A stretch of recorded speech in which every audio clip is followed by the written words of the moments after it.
85 सांसदों ने खोला ट्रंप के खिलाफ मोर्चा। सीज फायर के बाद अब कुर्सी से हटाने की मांग। नेतन्याहू भी बुरे फंसे। 5 बेवकूफियों से कैसे हारे ट्रंप, सामरिक एक्सपर्ट ब्रह्म चेलानी ने गिनवाया। अमेरिकी कैबिनेट में भी मची हलचल। जंग रुकवाने का क्रेडिट लेने वाला पाकिस्तान परेशान। पहले शहबाज के पोस्ट पर सवाल, अब ईरान ने सुनाया। ताबड़तोड़ हमले, गाली गलौज की भाषा, ईरानी सेना को खत्म करने का दावा और फिर सत्ता परिवर्तन के ऐलान के बाद भी ट्रंप के हाथ क्यों नहीं कुछ लगा? ईरान कैसे इस जंग में जीत गया और ट्रंप की 5 गलतियों ने अमेरिका के माथे पर बड़ा कलंक लगा दिया। इसकी पूरी क्रोनोलॉजी सामरिक मामलों के जानकार ब्रह्म चेलानी ने समझाई है, जिसके बारे में पहले सुनिए, फिर बताते हैं क्या सीज फायर के बाद अब ट्रंप की कुर्सी जा सकती है और पाकिस्तान जंग रुकवाकर परेशान क्यों है।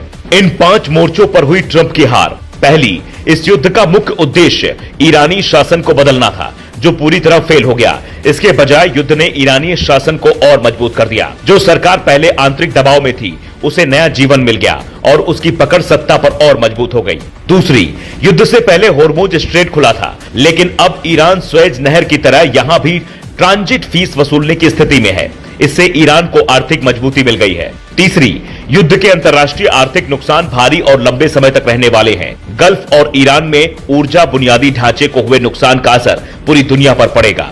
चौथी, ट्रंप ने नाटो सहयोगियों के साथ साथ ऑस्ट्रेलिया, जापान और दक्षिण कोरिया जैसे साझेदारों पर सार्वजनिक रूप से नाराजगी जताई, यानी अमेरिका की वैश्विक किरकिरी हुई।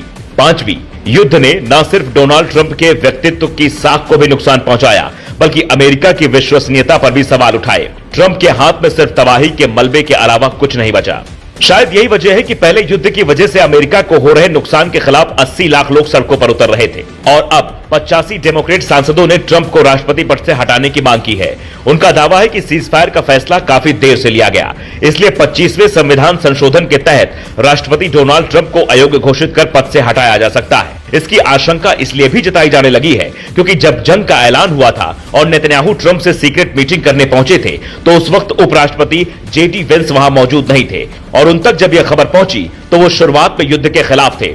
अमेरिका के बड़े बड़े अधिकारी भी इस युद्ध के परिणाम को लेकर सवाल पूछ रहे थे, लेकिन ट्रंप ने व्हाइट हाउस के अधिकारियों से ज्यादा इजरायली प्रधानमंत्री नेतन्याहू की बातों पर ज्यादा भरोसा किया, जिन्होंने कहा था यह हमले का सही वक्त है, अगर हमला नहीं किया तो खतरा ज्यादा हो सकता है। 4 चरणों में इस ऑपरेशन को पूरा किया जा सकता है। पहले चरण में खामेनेई और टॉप लीडरशिप को खत्म करेंगे। दूसरे चरण में ईरान की सैन्य ताकत को मिट्टी में मिला देंगे। तीसरे चरण में ईरान के भीतर अलग अलग जगह विद्रोह करवाएं। चौथे चरण में सरकार बदलकर वहां नई व्यवस्था खड़ी कर देंगे। ट्रंप को ये सारी बातें वीडियो गेम की तरह लग रही थी और पहले चरण में इजराइल ने इसीलिए सीधा खामेनेई को निशाना भी बनाया, पर ईरान ने इनकी पूरी प्लानिंग पर ही पानी फेर दिया। वहां की सेना ने जिस हिसाब का जवाब दिया, उसकी उम्मीदें न ट्रंप को थी न ही नेतन्याहू को। नतीजा, ट्रंप आज अपने ही घर में घिर चुके हैं और नेतन्याहू इजराइल की जनता को भी ये बता नहीं पा रहे हैं कि इस युद्ध में नुकसान के अलावा उन्हें क्या हासिल हुआ, क्योंकि ईरान अभी यह दावा कर रहा है कि संवर्धित परमाणु उसके पास ही है। उसने सीज फायर की शर्तों में भी यह बात लिखी है और हद तो तब हो जाती है जब पाकिस्तान के प्रधानमंत्री शहबाज शरीफ के पोस्ट को लोग पहले से ड्राफ्ट और अमेरिका के आदेश पर लिखा हुआ बताते हैं और ईरान साफ कहता है हमें पाकिस्तान पर भरोसा नहीं। चीन और रूस गारंटी दे कि भविष्य में अमेरिका इजराइल ऐसा नहीं करेंगे। यानी ऐसा लगता है जैसे ईरान अभी भी जंग को तैयार है, पर ट्रंप ने पांव पीछे ले लिए हैं।